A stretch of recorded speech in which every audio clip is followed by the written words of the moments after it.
This is Partners in Crime with Adam Croft and Robert Dawes. Hello. We are back after another week off. Another week off, lazing around, just doing nothing, certainly not broadcasting. Well, it's the summer, isn't it? We do need a break every now and again. We do, and so do our listeners, very probably. They do. I've got a feeling we've got quite a lot to be getting on with today. So I think we've got a full half hour's worth. Oh, certainly, if not more. Shall we jump straight in? Get going. I'll get on to the emails. We had a message from Richard James, who we spoke about either on the last episode or a couple back, about his new book in the Bowman of the Yard series, new series, and he's the stage and TV actor who's now turned his hand to crime writing, and he's also award-winning playwright. How unusual! How unique! I know. Oh wow! That's why I quite like the story. All strength to him. And even though the first book has just come out, the second is now available too. He's releasing, I think, the first three in pretty quick succession. My God. So the second book in the Bowman of the Yard series, The Devil in the Dock, is available now. And I wanted to mention this anyway. I'm going to read out the blurb because, That's what we do. That's what we do. It says writing our own material. Why waste a good blurb? Indeed. It says, considered a loose cannon, Detective Inspector George Bowman of Scotland Yard is dispatched to London's docks where he can do no harm. When an explosion rips through the wharves, however, he's soon pitched into a world of intrigue and extortion. With the whole of Victorian London in the grip of the mysterious Kaiser, Bowman must find the strength to escape the ghosts that haunt him. Just who is the Kaiser, and what do they have to do with his wife's death? Ooh. That's available now from Kobo. I'll give you some details a little bit later on how you can get either 40 or 90% off. On that first. Did you say that was the first of his books out, or is it? That's the second. The second. Yes, The Head in the Ice was the first one, which I thoroughly recommended. Devil in the Dock, I'm going to go and read now, and hopefully recommend just as wholeheartedly.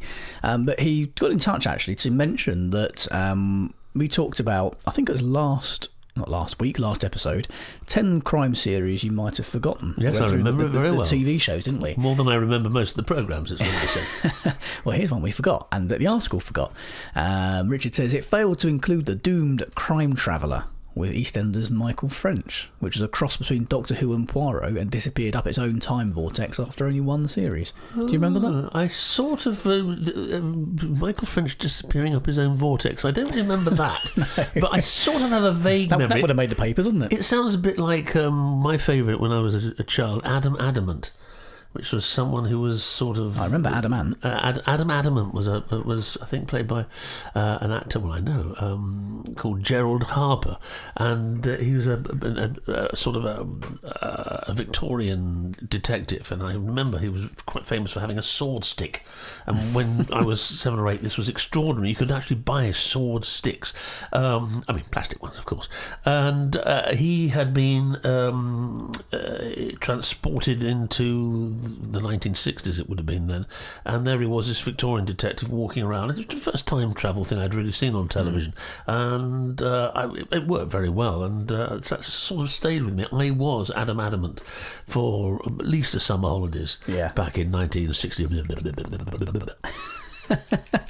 So he wanted to point out Crime Traveller, which he seems to have recalled, and he says, I can also match Bob's crime series appearances as I was in the first episode of Pie in the Sky. Do I get bonus points? Oh, that's very good.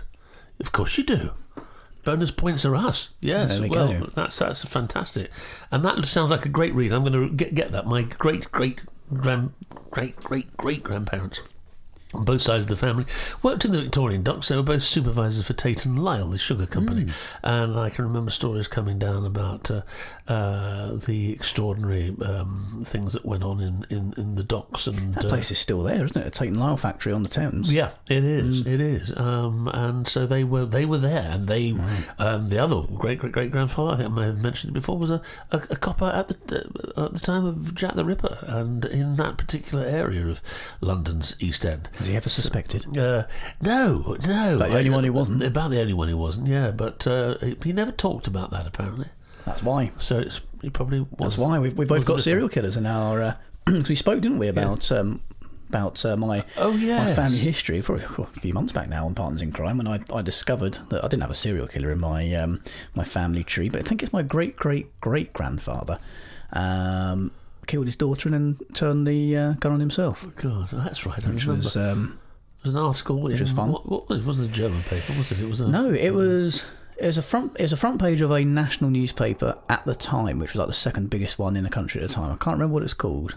The Chronicle or National Enquirer or something like that. It was at the time. It was the second biggest paper in the country. Well, every family looking through the mists of time will have their own extraordinary stories of. There's something like 200 people in my family tree that I've discovered, so one of them's going to be a wrong 'un. Yeah, well, and it's maybe not just me. I don't think it was my policeman great grandfather. Although, of course, as you pointed out, we never suspected him of being a suspect. But now you've mentioned it, I'm going to have to ask my mum to actually look at the old family tree and do a little investigation. See if you've got shifty eyes.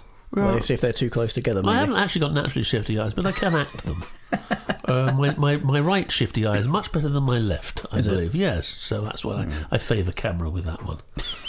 Anyway. Is that why when you face one way on the TV? Yeah, well, if I possibly can. You know me, as little movement as possible is always preferable. So that was my recommendation in terms of reading. Do you have any more before I drop the discount bomb? No, drop the discount bomb because I've got a long recommendation coming up, and so let's get the discount bomb bombed. Right, so, well, if you want to get The Devil in the Dock by Richard James... Which, of course, you do. Yeah, featuring all of Bob's family, all the serial killers and not. Death in the Sugar Bowl.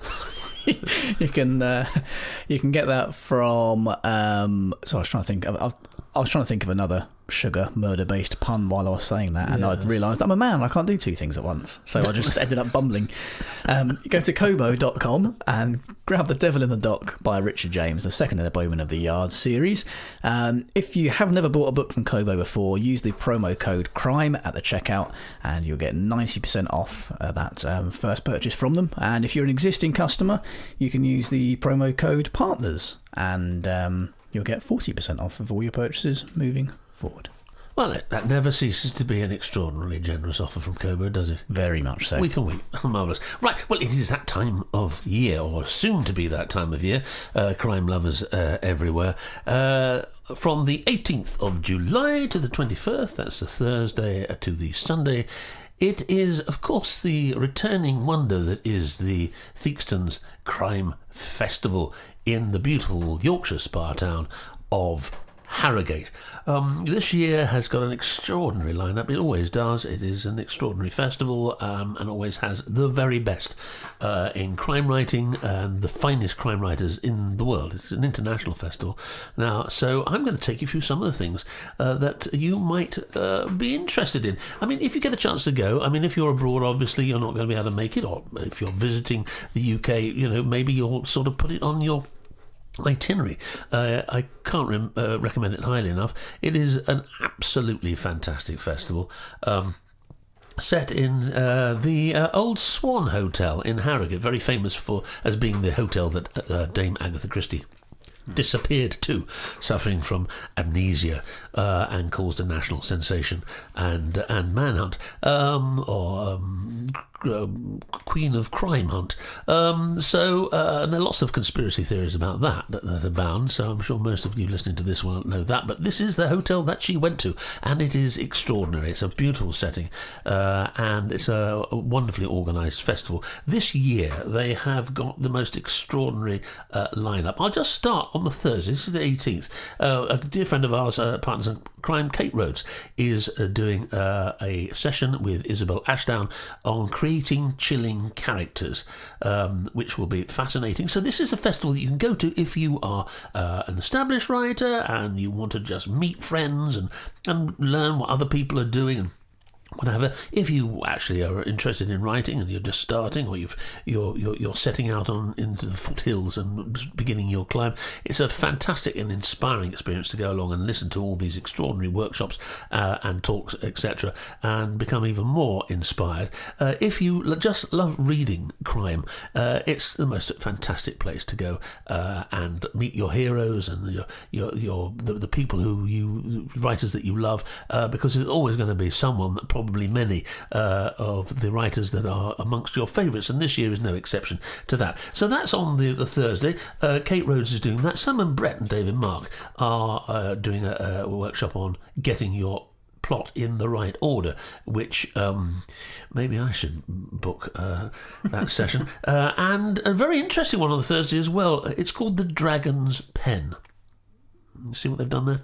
No, I don't actually. Four brilliant publishing professionals have 2 minutes to convince them that your synopsis and first chapter are worth reading. Yes, exactly. You can actually become enter your idea to the Dragon's Pen, and Mark Billingham is in charge of this, and alongside him on the panel are Jane Gregory from David Hyam, Ruth Tross from Hodder, Tom Whitcomb from Blake Friedman, and Ben Willis from Orion.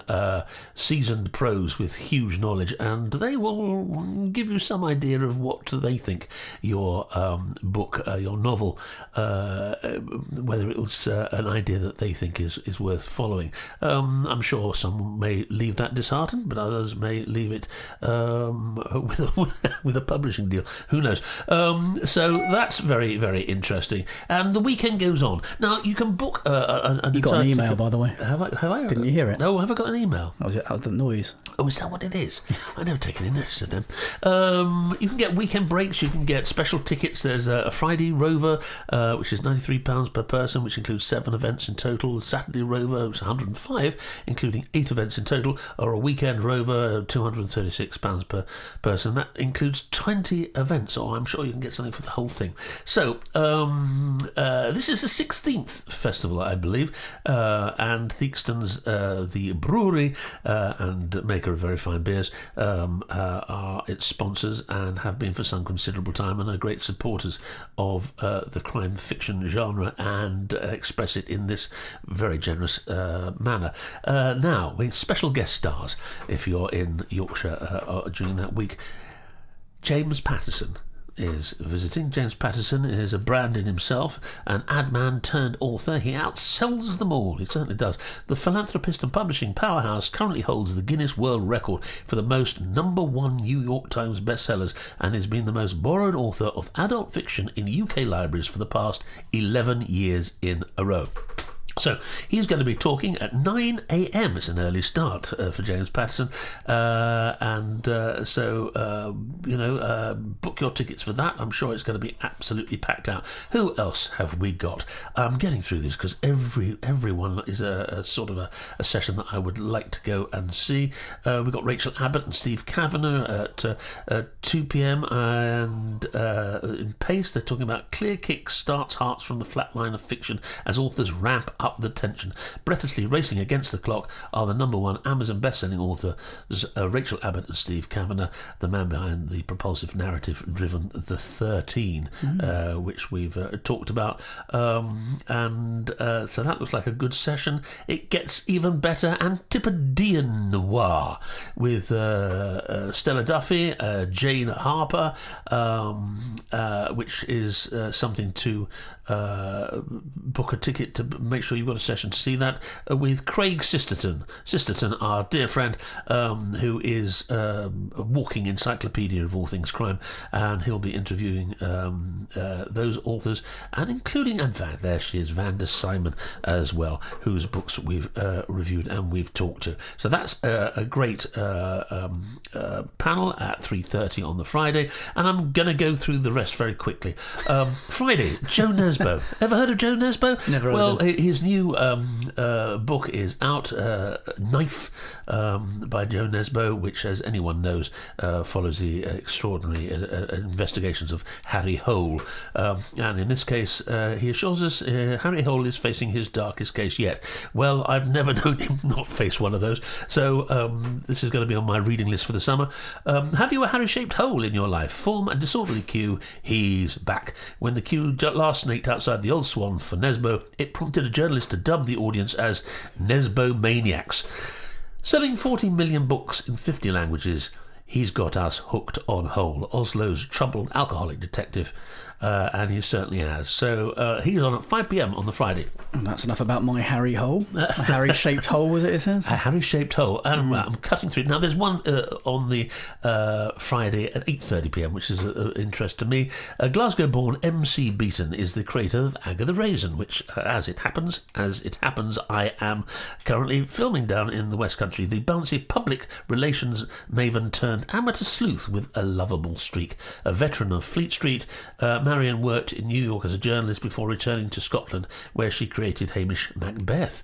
A move to the Cotswolds inspired the brilliant Agatha Raisin, now charming viewers on Sky TV, starring Ashley Jensen. Well, it was until I probably turned up, but it's a great show and a wonderful cast. So she's going to be talking with Stuart McBride, the great Scottish crime writer, and that's at 8:30. That's the evening on the Friday. So whisking through now, fun-loving crime writers are gigging. Thank goodness, fresh from Glastonbury, and an extraordinary success they had there, singing Psycho Killer, I Fought the Law, Folsom Prison Blues. Guessing the playlist is half the fun, they say. Prepare for some killer tunes and get ready to dance. Fresh from their recent performance in Glastonbury. I thought I'd heard it somewhere before. Crime writing pals Val McDermott, Mark Billingham, Chris Brookmeyer, Luca Vesta, Stuart Neville and Doug Johnson rock out. That's 10 p.m. on Friday. So if you want to dance and listen to great music and see some of the finest crime writers in the country doing their other job, entertaining as rock stars, that's the one for you. So that's just Friday. Jeffrey Deaver is a special guest over the weekend. And Val McDermott will be talking as well. We've got Mark Billingham talking. We've got Mark, a friend of Partners in Crime, and we also have Make 'em Laugh, Make 'em Cry at 2 p.m. on Saturday with Vaseem Khan, the lovely Vaseem Khan. What else have we got? We have got just a couple of writers who've turned up for the weekend. Harlan Coben. Coben is there, and he's in conversation with a chap called Ian Rankin. That is on the Saturday. And that, I should imagine, is going to be a fascinating event. Val McDermott is in conversation with Nicola Sturgeon. Oh, she got a new book out. Not that I know of. I don't know what crimes she's committed, but I'm sure Val will be able to find out. We could think of a few, couldn't we? And certainly one that I'd be very interested to go to. Finally, to wrap this plug of the Theakstons Crime Festival, bring that to an end. On the Sunday, we have the mighty Jed Mercurio as a special guest at 12 p.m. Palm sweating, make way for the mercurial Mercurio, who cemented his reputation as the most successful writer working in TV today with Bodyguard. The son of Italian immigrants, Jed worked as a junior doctor and served briefly with the RAF. His early works, Cardiac Arrest, I remember that very well, set in the NHS hospital, reflected his own experiences and fascination with how members of institutions close ranks. Bodyguard shared DNA with Line of Duty's jaw-dropping twists, labyrinthine plots and themes of internal corruption. Mercurio brought the nation to its knees in minutes as a PTSD sufferer and ex-squaddy turned police protection officer David Budd, Richard Madden, prevented a suicide bombing on a packed train, a role that led to a Golden Globe and put Madam into the Bond rumour mill. With viewing figures exceeding 10 million, Bodyguard returned us to a time when a TV show could be a national event. Jed will be interviewed by the BBC's Steph McGovern. That's an absolute must-see event at this year's Theakstons between the 18th and 21st of July. Book your tickets now because they'll be going like hotcakes. And if not, if you can't make it, just look at the brochure and be inspired by all the writers there and the many books that they've written, and you may actually find something that you want to actually take on your holidays this summer, or sit in your garden on a balmy Sunday afternoon and be thrilled by. There we are. That's me finished. 11 and a half minutes. Was that an 11 and a half minute plug? Well, it's worth... That's a monologue. You could go on the tour with that. It's worth a plug. Bring the curtain down, for God's sake. In that time, I managed to get up, open two windows, welcome in the sound of passing cars, which you may have noticed creeping in. It's getting a little bit toasty here in Studio 1 on this July day. Great work ethic you've got, opening two windows in 11 minutes. I know. But I'm going to kick you off for about 10 minutes now because we're The time, we are pretty pushed for time now, actually. So I think we're probably going to skip the news. We'll get the news in next week. I make no apologies for that. No. Well, note to Moriarty, you probably don't need to research any news for next week. We've got about 3 weeks worth coming up next week. It might be a news special next week. So while you were away last week, I took the time to have a chat with Stephen Moore. Yes. Who I think we mentioned on the show have. before, who I've been co-writing a new series with. Did you not meet him at the London Book Festival? Is that where you crossed paths? Yeah, we talked online, I think, before. Yeah. We're kind of aware of each other. Yeah, we got chatting at the London Book Fair. I had an idea for a series for a couple of years. It's kind of espionage or conspiracy thriller series. And I thought, well, this is a bit of a departure from my usual mystery or police procedural, psychological thriller type things. And I wasn't really sure where to go with it. And I mentioned it to Steve because he writes action-adventure thrillers and he's kind of a little more on that side of things. And we got chatting about it and he said, well, let's do it together. And we have been. And the first 3 Sam Barker books will be out this year. Wow. The first one fairly soon. A release date to be announced shortly. And I thought it'd be good to have a little catch up with Steve. What on earth is that noise? That is, we've got landscape gardeners in the. If you look out of Adam's window at the front of his house, you can see the long driveway of the stately home opposite him, and what you're listening to. That squeaky noise is in actual fact a wheelbarrow. Everything here on Partners in Crime, don't we? Even wheelbarrows. Yeah, I'm sure they've had their uses in crime fiction in the past. Well, quite possibly. So I thought I would have a chat with Steve from his home in Mexico. Didn't go over there. I stayed here listening to the squeaky wheelbarrow and I Skyped him. Does he really live in Mexico? He does. He lives in Mexico now, yeah. Good grief. Yeah, I think he's probably tax dodging or drug running or something like that. Well, isn't that the sort of lifestyle you're looking for? Well, absolutely. That's what you all aspire to, isn't it? This is the chat I had with Steve. Steve, thanks for joining us on the show today. You're on the other side of the world at the moment, aren't you? In Mexico. Tell us how you ended up there.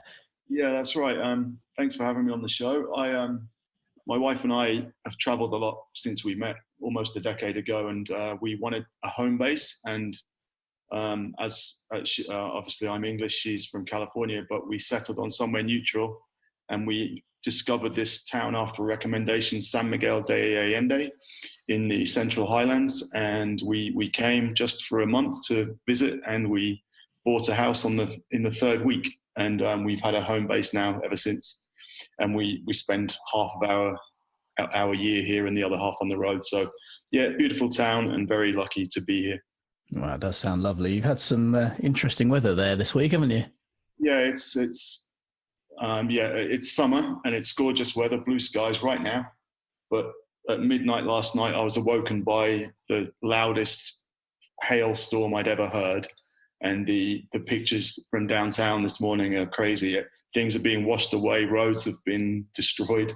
And part of the town is under 2 or 3 feet of ice and hail and snow. So very, not even unseasonal. It's never happened before here. So Wow. yeah, that was an interesting experience last night. But happy to say skies are blue right now and the garden's looking very lovely. Well, it even hit the news over here, and I was thinking of you. But as you say, you spend quite a lot of the year on the road as well, and you were on the road over here in the UK earlier this year when we met, weren't you? That's right. We've chatted a bit online in the past, but at the London Book Fair in March, we got introduced, I think, by a mutual friend, and we met over a few beers, like most people do, Like most writers do. Yeah, and we got chatting and we hit it off, didn't we? And we had a good chat. And you told me about an idea you'd been thinking about for a couple of years, and I was immediately intrigued by it. Yeah, and this is kind of an area that I've not written in before. It's, I guess, more kind of espionage thriller and a bit more kind of bit more high octane than I'm used to, I think. And you've got a little more experience in that field, I think. Yeah, it's still a bit of a departure from my usual books, which are more, more action adventure stuff with some serious content and themes. But yeah, this your idea was immediately intriguing because I've been thinking about writing more straight thriller stuff, and this is a kind of cross between your previous books, my books, and adding that political edge to it. So it's a very interesting premise. That's exactly what I was going to say. It's kind of a nice halfway house for the two of us. We've both had to kind of adjust and move into, I guess, kind of compromise territory in terms of the genres, because it does kind of sit in the middle of what we're both used to writing. Yeah, that's right. I think we can use our previous works very well. They fit nicely into it, but it's a compromise. It's a mashup of 2 or 3 genres. And I wouldn't even know exactly how to define this one, but I mean, yeah, it's action, some intrigue, some espionage stuff, politics, obviously, and I think it's a fantastic premise, and it's great fun to be involved with. Yeah, I'm loving seeing the series take shape, and it will all be ready very soon. I'll leave it to you to tell us a little bit about our main protagonist, Sam Barker, who he is, and I guess really what the flavour of the books is, what happens in the first book. Perhaps, just kind of tell us a little bit more about the world of Sam Barker. Yeah, I'll try my best. So Sam's just a regular guy living and working in London. Keeps his head down, doesn't want to get involved in too much stuff. And then after a particular event one summer's day, everything changes, and he finds himself involved with things that probably he didn't ever want to be involved with or could imagine. So without going into too much detail, no spoilers on this show, things develop, things take some serious turns for the worse, and ultimately Sam finds himself caught up in some quite nasty stuff. I'm not sure how much you want me to say about that, but well, I think we've left plenty of intrigue there anyway. I'm loving seeing the book come together, and the ideas that we've put together ourselves kind of coming to fruition. It's been really interesting, actually, the whole kind of process of co-writing. It's something that I know you've done a bit of before, but I guess with our project, we've kind of found our feet as we've been going along with it, haven't we? And kind of throwing ideas back and forth, and you sort of passing drafts over to me, and it's been an interesting thing, something completely different to me. Because for me, writing is such a kind of a personal thing.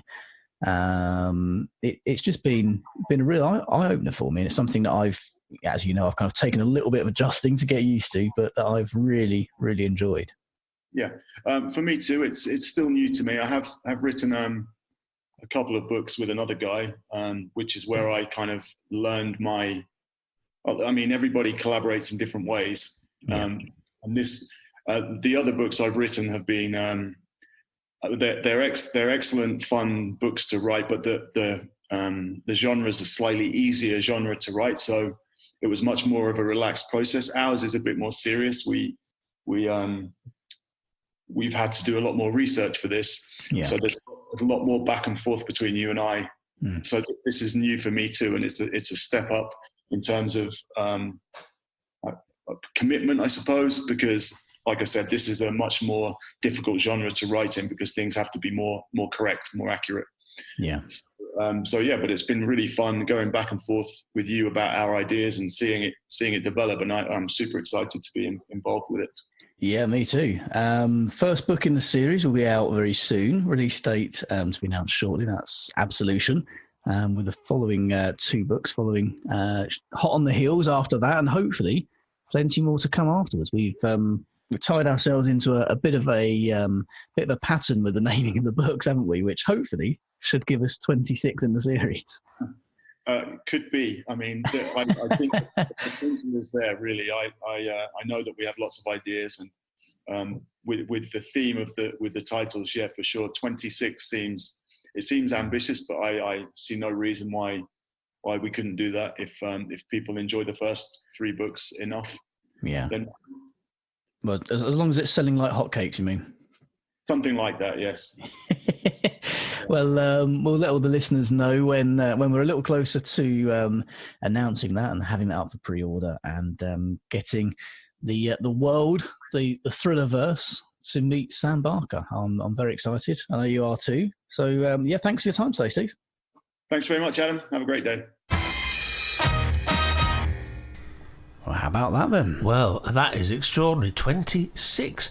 Potentially. We're going through the alphabet. We could stop before then. You but, could, or you could go up to 36. You know, one of the things I admire about you is that there is no shortage of ambition, and ambition is always matched with industry and creativity. You talk. Well, you get on with it, don't you? I mean, there's no procrastination with you. I mean, you get on. You've got 3 books coming up in a brand new series, so that's fantastic. And also interesting with this book, of course, you take a classic opening. You know, the ordinary guy in a London street. You could go back to Richard Hannay's 39 Steps. Is that another body going into the wheelbarrow? Those builders are getting ambitious. Yes, well, exactly. They're obviously not fans. Well, they haven't had to deal with hailstorms and goodness knows what, and streets and roads washed away as is happening in the middle of Mexico. What strange world we live in, and who says there is no change in our weather? There certainly is, but maybe not so much in mid-Bedfordshire. But it sounds absolutely fascinating. Although if we had some hail in mid-Bedfordshire right now, then those builders would shut up. Yes, they would, but we'd be hearing lots of other things, wouldn't we? We would. But so there you have your classic opening, but as ever, it's what you do with it, and it's the journey you're taking your hero on. Sounds absolutely fascinating. And right, fingers crossed. Being a big Mick Herron, Lee Child fan, you know, the combination of these sort of things sound absolutely great. So let's not start the comparisons just yet. Well, it might. We'll see. So yes, I'm very excited though. It's very, very exciting. Well, you won't be so excited because we've actually running 31 minutes, and it's coming out to 32 minutes now. We're only don't like it going over the half hour very often. I try to aim for about half an hour. It's the length of the average commute. Well, I think we've aimed, and this will give them something for lunchtime, won't it? Another couple of minutes for lunchtime. Another couple of minutes for lunchtime. They can catch up on the lunch. Do you think people listen to this podcast? If they listen to this podcast, really? Which, luckily we do know that you do. So thank you very much for that. But when would you listen to our podcast? Actually, well, I wouldn't. I know what it's like. Yes, well, you've produced it, so yeah, I have to listen to it far too often. I listen to it sort of I listen to it on a Friday, actually. I do listen in the car. With fear and trepidation in my heart. So what the hell did we talk about this week? If I ever listen to it, I'm normally in the car with my wife, and she doesn't actually listen regularly, so I could say whatever I like about her. Yeah. But if we do, then we'll quite often listen. We listened to it on the way back from Southend the other week. Did you? We listened to that day's episode. Good grief. Well, she did. I fell asleep. I'd had about 6 pints. Well, here we are. Let's ask our listeners. When do you usually listen to? Have you got a regular... Where? And where? And how? And why? 100 people. We listened to it on the car back from Southend. But wait, do you listen to it? I suppose you could be listening to it in your home in the centre of Mexico. Maybe the arterial road from Southend is just crammed with people listening to Partners in Crime. Okay, we're going to get thousands of emails now from people saying, I listened to it, and blah, blah, blah, blah, blah. So anyway, the wonder is you can listen to it pretty much anywhere, so long as you've got a mobile phone or a computer, which is great. Well, if you want to get in touch with us, by the way, then... There goes that builder again. Yeah, there he is, yeah. Hello at partnersincrime.online, bash. We're on Twitter at CrimeFic Podcast. We're on Facebook and all sorts. On Spotify you can listen now as well. So there you go. Oh, it is a landscape gardener over there. Yes. And, yes, there he goes. He's got 3 gnomes for the back garden, and off he's going. I'm not paying him for his appearance this morning, that's for sure. Well, shall we go now? And what are you going to do for the rest of the day? Seeing as it's Friday. Well, I suppose I better go and make some cups of tea now, hadn't I? Yeah, I'd like another cup of coffee. Okay, cheerio everyone. Thanks for listening. Ta-ra. Partners in Crime was presented by Adam Croft and Robert Dawes and produced by Adam Croft. The theme tune was by the Caesareans. The Partners in Crime logo and imagery were designed by Stuart Beisch. Partners in Crime is sponsored by Kobo, your favourite local bookshop, perfected.